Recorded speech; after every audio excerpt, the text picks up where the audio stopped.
වෙලාව පාන්දර 12:00 පහු වෙලා. මේ බලන්න. වයසක තාත්තා කෙනෙක් විල්බරයක් තල්ලු කරගෙන යනවා. කොහෙද යන්නේ? මේ උණුකොටු ආන්දියට මේක විකුණ ගන්න. විකුණන්න? මෙලෙක් ටින් මේ ඔය ප්ලාස්ටික් බෝතල්. ඔව්. ඒවත් අරගෙන. ඔය කොහෙන්ද බඩු? මම ඔය ගෙවල් වලින් දෙනවා. ඔව්. ගැරේජ් වලින් දෙනවා. මේ රෑ වෙලා? රෑ වෙලා යන්නේ වාහන වැඩිනේ. ඔව්.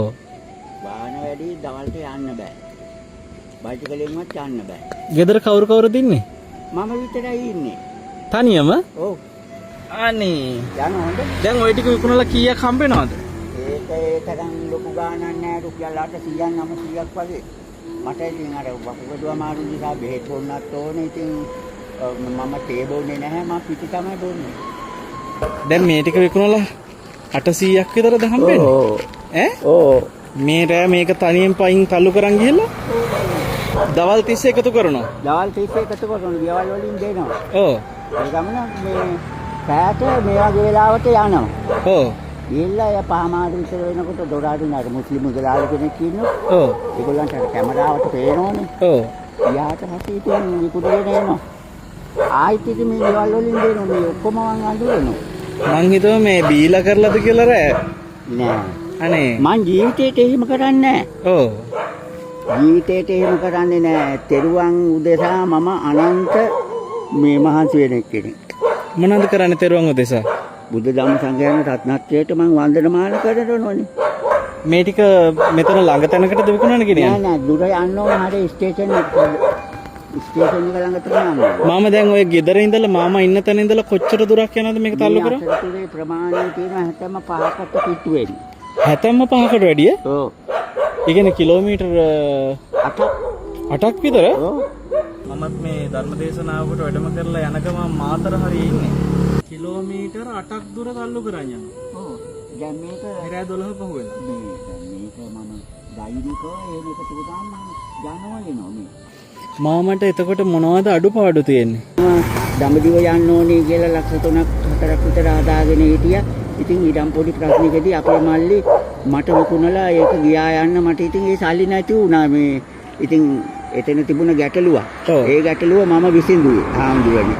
ඉතින් අමනාපයක් නැහැ මම සන්තෝෂෙන් ජීවත් වෙනවා. දැන් ඒතර දඹදිව යන්න තිබ්බ සල්ලි ටික නැති වුණා. නැති වුණේ. ඉතින් හරියට දුන්නනේ සල්ලි ලක්ෂ 4ක්. ඔව්. ආයිතින් මේ 800 ගානේ මේව රෑ 12යි ගානට විකුණලා ගිහිල්ලා දඹදිව යන්න සල්ලි එකතු කරලා කුලි ආම්දුවනේ රුපියල් 20ට 15ටත් කුලි වැඩ කරා. මගේ වයස අවුරුදු 70ක් වෙනවා. මේක 800ක් නේ මේක විකුණලා දවස මහන්සිලා ගන්න. ඔව්. මේ 5000 දැනට කන බොන එකකට තියාගන්න. හරි. බුද්ධ සරණ. දඹදිව යන්න හිතේ ලොකු ආසාවක් තියෙනවනේ. තියෙනවා. අපි දඹදිව එක්ක යන්නම්. එහෙමයි. හොඳද? දැන් මං එක්ක යනකම් දීර්ඝායුෂ ලබාගෙන නිරෝගී සුවයෙන් ඉන්න ඕනේ. එහෙමයි ආම්දුවනේ. හරිද? මං එහෙමයි බොන්නේ නැහැ නේ මං. ඒක තමයි. උපන්ත් එකට බොන්නේ නැහැ. වකුගඩුව අමාරුවක තියාගෙන තමයි මේ මහන්සි වෙන්නේ.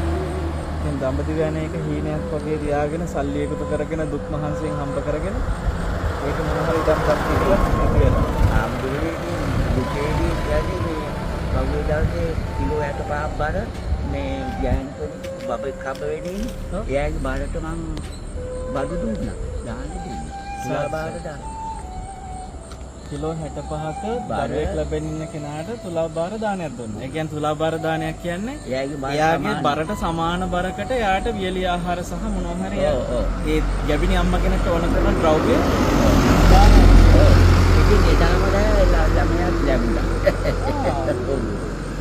හරි සිරියාවන්ත මාම කෙනෙක්. සම්පූර්ණයෙන් වහන්සේට දීර්ඝායුෂ ලැබේවා. තෙරුවන් සරණයි. අපිට ඊට වැඩි දෙයක් නැහැනේ.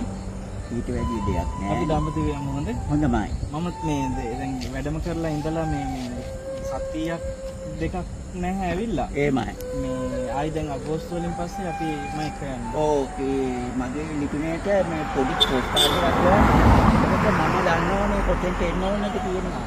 හොඳයි හම්බුනේ. එහෙනම් දීර්ඝායුෂ. එහෙනම් හම්බුනේ. අපිට යන්න මගේ ජීවිතේ ඕන තරම් මගේ ජීවිතේ. මේ පැත්තක තමයි ගියන් කන්නේ නේ. ඔව් මේක මේ අර බට කැරොන් කියලා 100යි. ඔව්. දැන් ඕක ටිකක් දුර ගිහලා කට හොදගෙන කෑවාම අර මහන්සිය අඩු වෙනවා. වතුර බෝතලයක්වත් දෙන්නද? තියෙනවා. මගේ ගාව තියෙන ඉස්සරහා තියෙන අලුත් බෝතල් වගේක් තියෙනවා නේ. ආ. කඩපින් හරි හරි. අනේ පව් රෑ 12යි ගානම් මේ අවුරුදු 70 ගාන.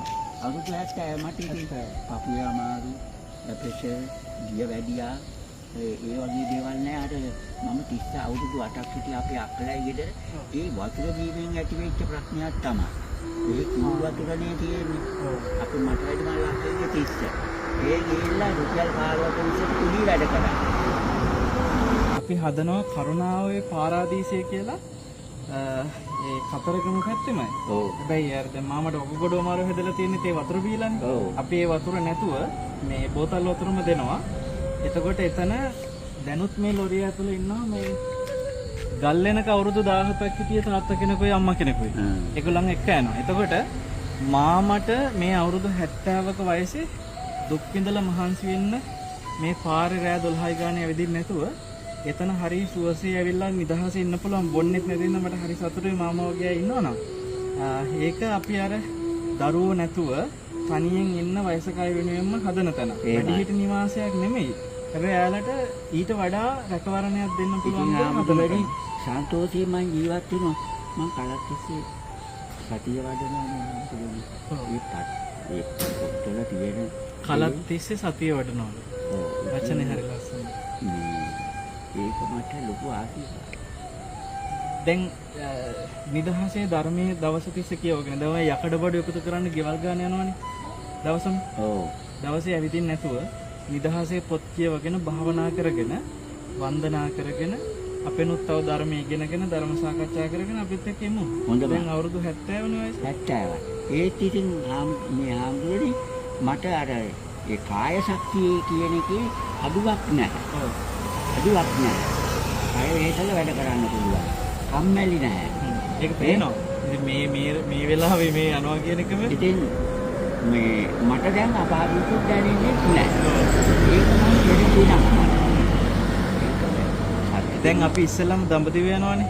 එහෙමයි. ඊට පස්සේ මාම මාත් එක්ක සම්බන්ධයිනේ. හොඳමයි. ඕන වෙලාවක අසනීපයක් වුණා තනියෙන් ඉන්නේ. දරුවොත් නැහනේ. ඔව්. ඕන වෙලාවක මාව පුතෙක් වගේ හිතලා හරිද? මගේ රැකවරණේ මගේ සෙවණට එන්න පුළුවන් මොන වෙලාවක. හොඳමයි ආම්දුරේ. ආ. හොඳමයි.